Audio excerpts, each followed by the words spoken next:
विरोधामधनं रायगडचे खासदार सुनील तटकरे हे आरोग्य यंत्रणेवरती संतापले। रायगड जिल्ह्यातील आरोग्य यंत्रणा सडली। आरोग्य यंत्रणेच्या बेजबाबदारपणामुळे एका आठवड्यात 2 मृत्यू झाले। त्यामुळे आरोग्य अधिकाऱ्यांवरती सदोष मनुष्यवधाचा गुन्हा दाखल करा अशी मागणी तटकरेंनी केली आहे। तातडीने चौकशी करावी।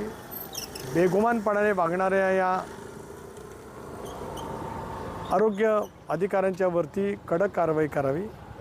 पुढे जाऊन सांगेन की हे दोन्ही जे मृत्यू झालेत ते हलगर्जीपणा झाले असल्यामुळेच सदोष मनुष्यवधाचा गुन्हासुद्धा सरकारने तातडीने करण्याच्या बाबतीमध्ये दाखल करण्याच्या बाबतीमध्ये गंभीरपणाने पावले उचलावीत। बेगुमानपणाने वागणारे आरोग्य अधिकारी असतील तर या सडलेल्या यंत्रणेच्या विरोधामध्ये तातडीने कारवाई झाली पाहिजे अशी माझी मागणी आहे।